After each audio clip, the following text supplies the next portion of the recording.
இன்றெடுத்த இப்பணியும் இனியெடுக்கும் எப்பணியும் நன்மணியே சண்முகனார் தன்னுடனே நீ எழுந்து என் பணியை உன் பணியாய் எடுத்தாண்டு எமை காத்து பொன் வயிற்று கணபதியே போற்றி என போற்றுகின்றேன்.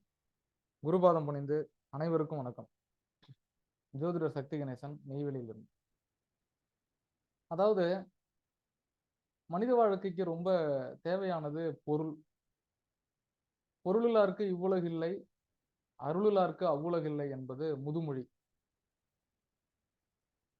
பொருள் ஆதாரம் என்பது 2, 6, 10ஆம் பாவங்களுடன் தொடர்புடையது. ஒரு ஜாதகத்தை நம்ம எடுத்துக்கிட்டோம் அப்படின்னா 4 திரிகோணங்கள், அதாவது தர்ம திரிகோணம், அர்த்த திரிகோணம், மோட்ச திரிகோணம், காம திரிகோணம் என்று 4 விதமான திரிகோணங்களை உள்ளடக்கியது ஜோதிடம்.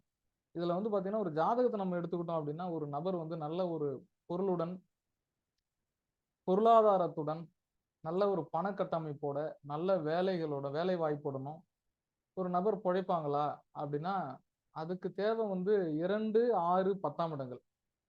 ஒரு ஜாதகத்துல 2, 6, 10ஆம் இடங்களின் அதிபதிகள் தங்களுடன் இணைந்தோ ஒருவருக்கொருவர் பார்த்து கொண்டோ அல்லது தங்களுக்குள்ளேயே நட்சத்திர சாரம் வாங்கியிருக்கிறது, அந்த குறிப்பிட்ட கிரகங்களுடைய தசாபுத்தி நடக்கிறது அப்படின்றது அந்த குறிப்பிட்ட ஜாதகத்துக்கு நல்ல ஒரு பொருளாதாரத்தை ஈட்டி கொடுக்கக்கூடிய அமைப்பு அப்படின்னு சொல்லலாம். அது அவங்க சேவிங்ஸ்ல வச்சிருப்பாங்களா, இல்ல அவங்க செலவாளியா இருப்பாங்களா, கடனாளியா இருப்பாங்களான்றதெல்லாம் அடுத்தது. நல்ல வேலை இருக்கும், வருமானம் இருக்கும், கடனாளியாவும் இருப்பாங்க. கம்மியான சம்பாதனை இருந்தாலும் நல்ல சேவிங்ஸ் இருக்கும், இதெல்லாம் வேற. இதுல 8, 12 எல்லாம் சம்மந்தப்பட்டு இருந்துச்சுன்னா அவங்களுக்கு பொருளை தக்க வச்சுக்க தெரியாது, அதெல்லாம் வேற விஷயம். ஆனா 2, 6, 10ஆம் அதிபதிகள் தான் ஒருவருடைய வேலை, தொழில், வருமானத்தை நிர்ணயம் செய்யக்கூடிய அதிபதிகளாக வருகிறார்கள். அது எந்த லக்னமாக இருந்தாலும் அந்த லக்ன ஆதிபத்தியத்திற்கு 2ஆம் அதிபதி, 6ஆம் அதிபதி, 10ஆம் அதிபதி, இந்த 3 பாவங்கள் இதுதான் அந்த வேலை, தொழில் அப்படின்ற விஷயத்த நிர்ணயம் செய்யக்கூடிய ஒரு அமைப்பு. இப்போ உதாரணமா ஏதான ஒரு லக்னம், உதாரணமா இப்ப ரிஷப லக்னம் அப்படின்னு வச்சுக்கிறோம். ரிஷப லக்னத்திற்கு 2ஆம் அதிபதி புதன், லக்னாதிபதியாக வரக்கூடிய சுக்கிரனே 6 கூடையவராகவும், அந்த லக்னத்துக்கு 10ஆம் அதிபதி சனி. அப்ப புதன், சுக்கிரன், சனி இந்த மூவரும் தான் பாத்தீங்கன்னா அந்த ஜாதகனுடைய வேலை, தொழில், உத்தியோகம், வருமானத்தை நிர்ணயம் செய்யக்கூடியவர்களாக வருகிறார். அப்போ அந்த ஜாதகத்துல புதன் நல்லா இருக்கணும், சுக்கிரன் நல்லா இருக்கணும், சனி நல்லா இருக்கணும். சிலர் கேட்பாங்க, நான் வேலைக்கு போட்டுமா, தொழில் செய்யட்டுமா அப்படின்னு. இப்ப படிச்சு ஒரு நபர் படிச்சு முடிக்கிறாரு அப்படின்னா, படிச்சு முடிச்ச உடனே நான் இமிடியட்டா வேலைக்கு போயிட்டோங்களா இல்ல சொந்த தொழில் ஆரம்பிக்கிட்டோமான்லாம் கேள்வி இருக்கும். சொந்த தொழில் ஆரம்பிக்கிறதுக்கான கிரக காரணிகள் அப்படின்றது ஒரு டைப், இவங்க வேலைக்கு தான் போவாங்க அப்படின்றது இன்னொரு டைப். அதாவது இப்ப சொந்த தொழில் செய்யணும் அப்படின்னா அந்த ஜாதகருக்கு 10ஆம் அதிபதி சப்போர்ட்டிங் இருக்கணும். 10ஆம் அதிபதி ஜாதகருக்கு சப்போர்ட் பண்ணணும். அதே மாதிரி சனி சப்போர்ட் பண்ணணும் தொழிலுக்கு. ஏன்னா சேவை கிரகம், சர்வீஸ் பாயிண்ட் அப்படின்னு சொல்லக்கூடிய சனி தான் அவர்களுக்கு தொழில் செய்யக்கூடிய இடத்தில் ஒரு வேலை செய்யக்கூடிய அமைப்பில், அதாவது அடிமை தொழிலாளிகள் அமையணும், தொழிலாளிகள் அமையணும். இவர் முதலாளியா இருக்கணும்னா தொழிலாளி இருக்கணும். அப்பதான் ஒரு சேர்ல உட்காந்து 4 பேர் வேலை வாங்கலாம். ஒரு மளிகை கடை வைக்கணும்னா, தம்பி இந்த காய்கறி எடுத்துக்கூடு, ஒரு மளிகை கடை வைக்கணும்னா இந்த மளிகை சாமான் எடுத்துக்கூடு அப்படின்னா டக்குன்னு செஞ்சிடணும், 2 பேர் ஓடி போய் அங்க செய்யணும். அது அடிமை தொழில் அப்படின்றது. தொழிலாளிகள் அமையணும் அப்படின்னா சனி இவர் ஜாதகத்துல நல்லா இருக்கணும். இவருக்கு ஆளுமை திறன் அப்படி இருக்கணும்னா சூரியன் நல்லா இருக்கணும் ஜாதகத்துல. அப்ப 10ஆம் இடத்துடன் ஒரு திக்பலம் பெற்ற கிரகங்களோ, 10ஆம் அதிபதி ஆட்சி பெற்ற அமைப்பில் இருக்கக்கூடிய ஒரு ஜாதகர் ஆளுமை திறன் உடையவராக இருப்பார். அதனாலதான் 10ஆம் இடத்தில் செவ்வாய், சூரியன் திக்பலம் வச்சிருக்காங்க. செவ்வாயும் சூரியனும் 10ஆம் இடத்தில் திக்பலம் சொன்ன காரணம் என்னன்னு கேட்டீங்கன்னா, இது ஒரு அமைப்பு, இது ஒரு சூட்சமம் ஜோதிடத்துல. 10ஆம் இடத்தில் பலம் பெற்ற கிரகங்கள் அமைந்து சனி அந்த ஜாதகத்துக்கு சப்போர்ட் பண்ணுச்சுன்னா இவங்களுக்கு முதலாளித்துவம் இருக்கும். அப்ப நீங்க தொழில் செய்யலாம் அப்படின்னு நீங்க அவங்களுக்கு ஒரு முனைப்பு கொடுக்கலாம். 10ஆம் இடம் ரொம்ப பலகீனமா இருக்கு அப்படின்னா அவங்களுக்கு நீங்க தொழிலுக்கு சப்போர்ட் பண்ணக்கூடாது. உதாரணமா 10ஆம் இடத்தில் நீச கிரகம் இருக்கு, 10ஆம் அதிபதி பலம் குன்றி நிஷ்பலத்திலேயோ நீசமாயோ வக்ரம் பெற்ற அமைப்பிலோ பாபர் தொடர்போ பெற்று இருந்ததுன்னா ஒரு பூம் அப் தான் கொடுக்கும். அது ஒரு உதாரணமா ஜஸ்ட் இவங்க ஏதோ ஒரு கண் துடைப்புக்கு ஒரு முதலாளித்துவம் மாதிரி தெரியலாமே தவிர அவங்களால அதை தொடர்ந்து செய்ய முடியாது அப்படின்றது. எங்கேயாவது ஒரு இடத்துல அடி விழுந்துரும், பிசினஸ் புடிங்கிட்டு போயிடும், பிரச்சனை ஆயிடும். ஸோ அந்த ஜாதகத்தை ஆய்வு பண்ணி தான் நம்மளுக்கு அவங்களுக்கு ஒரு முடிவு கொடுக்க முடியும் தொழில் அமைப்புக்கு. தொழில் செய்யறதுன்றது சாதாரண விஷயம் கிடையாது. அப்புறம் என்ன தொழில் செய்யலாம் அது நீங்க எப்படி டிசைட் பண்ணலாம்னா கிரக காரகங்கள்.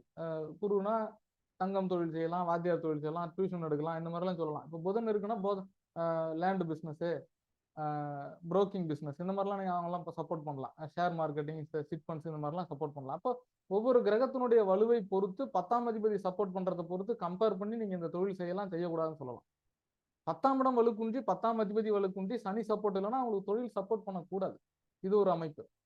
ஒரு ஜாதகர் வேலைக்கு தான் போவார் அப்படின்னா 6ஆம் இடம் என்பதுதான் அடிமை தொழில். நீங்க ஒருத்தர்கிட்ட போயிட்டு ஒரு பாசு கீழே ஒர்க் பண்ணணும்னா 6ஆம் இடத்து அதிபதியும்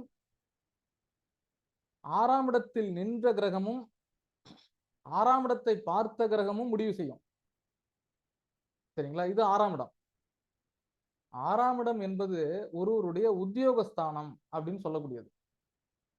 அவருக்கு எந்த வழியா வருமானம் வரும், அது அரசாங்கத்துல வேலை செய்வாரா இல்ல பிரைவேட் ஜாப்ல வேலை செய்வாரா அப்படின்றதெல்லாம் தசாபுத்தி டிசைட் பண்ணும். ஆக ஒரு ஜாதகத்துல 6ஆம் இடம் வலுவா இருந்ததுன்னா அவங்களுக்கு உத்தியோகம் சப்போர்ட் பண்ணுங்க, 10ஆம் இடம் வலுவா இருந்ததுன்னா தொழிலை சப்போர்ட் பண்ணுங்க. ஒருவேளை ரெண்டுமே வலுவா இருக்கு ஒரு ஜாதகத்துல அப்படின்னா சிலர்லாம் பார்த்துருப்பீங்க, வேலைக்கும் போவாங்க, பிசினஸும் பண்ணிட்டு இருப்பாங்க. இது ஒரு அமைப்பு. அப்ப இது எப்படி வலு சேர்க்கும் அப்படின்னா ரெண்டு அமைப்பும் ஒரே மாதிரியா இருக்கும். 6ஆம் இடமும் வலுவா இருக்கும், 10ஆம் இடமும் வலுவா இருக்கும். இதுல வக்கரம் இல்லாம, நீசம் இல்லாம, பாபர் சேர்க்கை இல்லாமல், பாபர் தொடர்பு பெறாமல், சூழாமல், நேராமல், அந்த கிரகம் குறிப்பிட்ட கிரகம் வலுவா இருந்தது அப்படின்னா அவங்களுக்கு ஜாபு, பிசினஸ் நல்லபடியா அமையும். எதனா ஒரு பாவகம் நல்லா இருக்கு அப்படின்னா அவங்க உத்தியோகத்துல இருக்கிறதோ அல்லது தொழிலோ செய்வாங்க. இப்படி நம்ம பிரிச்சு அந்த கிரக காரணிகளுடைய தன்மையை பொறுத்து, கிரகங்களின் குவாலிட்டி தகுதியை பொறுத்து நம்ம அந்த ஜாதகருக்கு இதை செய்யுங்க செய்யாதீங்கன்னு சொல்றோம். இது ஒரு அமைப்பு. சிலருக்கு பாத்தீங்கன்னா 6ம் 10மே கெட்டு இருக்கும். அப்ப அவங்களுக்கு என்ன சார் பண்ணலாம் அப்படின்னா 2ஆம் அதிபதியை பாருங்க. 2ஆம் அதிபதி 10ஆம் இடத்துக்கோ அல்லது 6ஆம் இடத்துக்கோ சப்போர்ட் பண்ணுச்சு அப்படின்னா அந்த வழியாக அவங்களுக்கு வருமானம் வரும். இது ஒரு அமைப்பு. என்ன அமைப்புல இருந்தாலும் 2ஆம் 10 அதிபதிகள் எந்த நிலையிலையும் கிடக்கூடாது. கெட்டு இருந்துச்சுன்னா அவங்களுக்கு வருமானம் இல்லை, ஜீவனம் இல்லை, எவ்வளவு கஷ்டப்பட்டு சம்பாதிச்சாலும் 10 பைசா கையில இருக்காதுன்ற மாதிரியான ஒரு அமைப்புக்குள்ளார போயிடுவாங்க. அப்ப இது ஒரு பேசிக்கான அமைப்பு. இவங்களுக்கு என்ன மாதிரி தொழில் கொடுக்கலாம், என்ன மாதிரியான உத்தியோகத்தை கொடுக்கலாம் அப்படி. அதே மாதிரி உத்தியோகத்துல இடமாற்றம் அப்படின்றது எப்போ வரும்ன்றதுல நிறைய பேருக்கு டவுட் இருக்கும். அதாவது டிரான்ஸ்ஃபர் ஆகுறது, இன்டர்னல் டிரான்ஸ்ஃபரு, வேலை மாறுவது, இந்த அமைப்புகள்லாம் எப்ப நடக்கும் அப்படின்னா 2ஆம் இடத்து அதிபதியுடன் 3ஆம் இடத்து அதிபதி தொடர்பு பெறும்போது வருமானத்தில் மாற்றம் இருக்கும். 6ஆம் இடத்து அதிபதியுடன் 3ஆம் இடத்து அதிபதி தொடர்பு பெறும்போது உத்தியோகத்தில் மாற்றம் இருக்கும். 10ஆம் இடத்து அதிபதியுடன் 3ஆம் இடத்து அதிபதி தொடர்படையும் போது தொழிலில் மாற்றம் இருக்கும். 3ஆம் இடத்துக்கு பேர் இடமாற்றம். அது எந்த பாவத்தோட தொடர்படையுதுன்றது ரொம்ப முக்கியம்.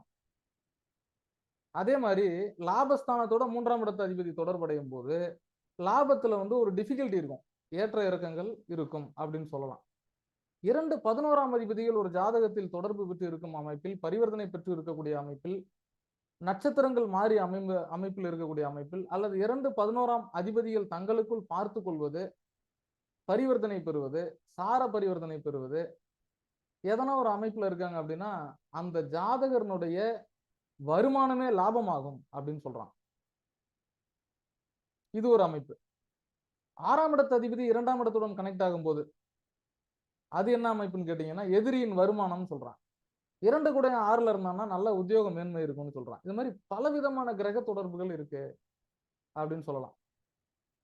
ஒருவர் நம்ம கிட்ட ஜாதகம் பார்க்க வர நேரத்துல பாத்தீங்கன்னா 3ஆம் இடத்து அதிபதி தசை நடக்குதுன்னா நீங்க ஸ்ட்ரைட்டா கேட்கலாம், 3ஆம் இடத்து அதிபதி தசையோ அல்லது புத்தியோ நடக்குதுன்னா இப்ப எதனா இடம் மாறி இருக்கீங்களா, வேலையில மாற்றம் வருதா, இல்ல எதனா மாற்றங்கள் செய்வதற்கான நேரம் போயிட்டு இருக்கு, இதுல நீங்க எதனா இன்ட்ரெஸ்ட் இருக்கா, முனைப்பு இருக்கான்னு கேட்டீங்கன்னா அவங்க ஆமான்னு சொல்லுவாங்க.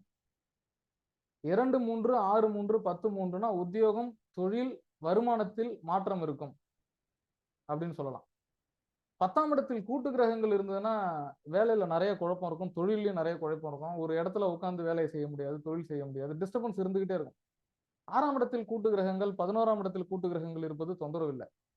குறிப்பா தொழிலா இருந்தாலும் வேலையா இருந்தாலும் சனி நல்லா இருக்கணும் ஜாதகத்துல. சூரியன் நல்லா இருந்ததுன்னா அந்த ஜாதகர் வந்து உயர் பொறுப்புக்கு போயிடுவாங்க. இந்த மாதிரி பலவிதமான கிரக தொடர்புகள் வேலை மற்றும் தொழிலுக்கும் வருமானத்திற்கும் இடமாற்றத்திற்கும் ஒரு கட்டமைப்பை கொடுக்கும். பாவர்கள் பார்க்காமல் சூழாமல் நேராமல் இருப்பது என்பது நல்லது. குறிப்பிட்ட வரைக்கும் கூடுமான வரைக்கும் பாவ கிரகங்கள் 6ஆம் இடத்துடன் 10ஆம் இடத்துடன் தொடர்பு. ஆனா 6, 10 உபஜயஸ்தானம் சொன்னாங்க. 3, 6, 10 உபஜயஸ்தானம். 3, 6, 10, 11 உபஜயஸ்தானங்கள். பாவர்கள் இந்த இடத்துல இருக்கிறது நல்லது. தனித்த பாவர் 10ஆம் இடத்தில் 10ல் ஒரு பாவர் எனும் பாம்பு எனும் இருக்க தொழில் முனைப்புல வந்து நல்லா இருப்பாங்க ஜாதகமா சொல்லுங்க. நான் நிறைய விதிகளினுடைய கட்டமைப்பு தான் ஜோதிடம். ஒரு லைன்ல சொல்றது இல்ல. அப்ப தொழில், வேலை, வருமானம், இடமாற்றம் என்பது இந்த மாதிரியான பலவிதமான கணக்கீடுகளுக்குள் உள்ளது என்பதை ஜோதிடர்கள் புரிந்து கொள்ள வேண்டும். அப்ப ஒருத்தரும் தொழிலா வேலையான்னு கேட்டாங்கன்னா இது இந்த மாதிரி 10, 6, 2ஆம் இடத்துடன் தொடர்பு, எந்த காலத்துல லாபம் கிடைக்கும் 11ஆம் இடத்தின் தொடர்பு, எந்த நேரத்துல வேலை மாற்றம் கிடைக்கும் 3ஆம் இடத்தின் தொடர்பு எல்லாம் வச்சு நம்ம சொல்லணும். இதெல்லாம் தான் வந்து ஜோதிடத்தினுடைய அடிப்படை பேஸ் அப்படின்னு சொல்றது. 5, 9 எல்லாம் கனெக்ட் ஆயிருந்துச்சுன்னா தொழிலே யோகமா இருக்கும், உத்தியோகமே அவங்களுக்கு வந்து யோகமா இருக்கும் அப்படின்லாம் சொல்லலாம். இந்த மாதிரி பலவிதமான விதிகளை உள்ளடக்கியது ஜோதிடம். நன்றி. மீண்டும் மற்றொரு பதிவில் சந்திப்போம். உங்களிடமிருந்து விடைபெறுவது ஜோதிடர் சக்தி கணேசன், நெய்வேலி.